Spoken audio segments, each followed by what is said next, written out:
কমিটির উদ্যোগে আয়োজিত আজকের এই ওলামা মাসায়েখ যুব সম্মেলনে পর্যায়ে বক্তব্য নিয়ে আসছেন ইসলামী আন্দোলন বাংলাদেশের সিনিয়র নায়েবে আমির লা কমিটির তাওহীদি জনতার ধর্মনেতা হযরত মাওলানা মুফতি সৈয়দ মোহাম্মদ ফয়জুল করিম শেখ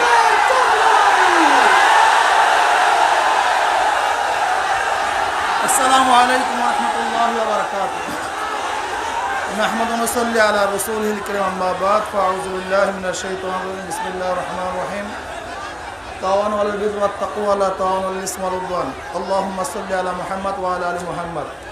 কথা একেবারে সংক্ষিপ্ত। উলামায়ে কেরাম আসছেন, আপনারা খুশি না বাজার? আমরা চাই আজীবন এই সমস্ত উলামায়ে কেরাম একত্রিত হয়ে থাকবে ইনশাআল্লাহ। এটা ভালো না কথা? আর ওলামায়ে কেরামকে অনুরোধ করব ইত্তেফাকান, এরকম মাঝে মাঝে আমরা বসা, ইত্তেফাকান, কোনো কাজ নেই, শুধু আমরা বসবো একত্রিত হয়ে চা পান করে উঠে যাব, এইটা আমি দাবি রাখবো।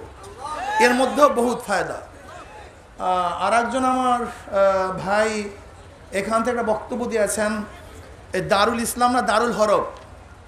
অবশ্য এই কথাটা আমার কানে লাগছে, এটা তাহকিকি বিষয়।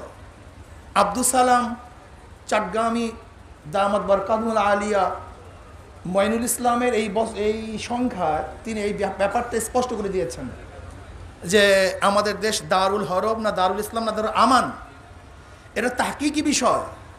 এক মাসালার উপরে আমাদের মধ্যে এরকম না হয় ফেরকাবন্দি হয়ে যায়, যে ফেরকাবন্দির মাধ্যমে অবস্থা এরকম হবে আমরা আমাদেরকে কুফর ফতুয়া দিয়ে দেবো, মোশরিক বানায় দেবো, তাকুত বানায় দেবো। তার মানে কি হলো, যে কাফেররা আমাদেরকে হত্যা করবে, আমাদেরকে মারবে, আমাদের শত্রু মনে করবে, তাদেরকে বাদ দিয়ে আমরা আমাদের মধ্যে এমন একটা দল সৃষ্টি করলাম যে আমরা আমাদের জন্য যথেষ্ট হয়ে যাব, অন্য কেউ মারার প্রয়োজন নেই। এর জন্য আমি ওলামায়ে কেরামকে অনুরোধ করব, এটা দারুল ইসলাম না দারুল হরব না দারুল আমান, এটা তাহকিকি বিষয়, এটা বক্তব্যের বিষয় না। এই ব্যাপারটা ওলামায়ে কেরাম তাহকিক করে স্পষ্ট করে দিবেন। বিচ্ছিন্নভাবে যদি আমরা আমাদের তোলাবাদের সামনে আওয়াম মানুষের মধ্যে এই কথাগুলি চর্চা করি, তাহলে অবস্থাটা কি হবে? অবস্থাটা এই হবে যে আমার নিজের কানে চলে আসছে যে হাদিস পড়াইতেছে ওস্তাদ, এই গত এসে ঢাকায় গেলাম, হাদিস পড়াইতে ওস্তাদ, পিছনে বসে ছাত্র বলতেছে দেখো কাফেরটা কি বলতেছে, ওস্তাদকে বলতেছে দেখো কাফেরটা কি বলতেছে, দেখো কাফেরটা কি বলতেছে।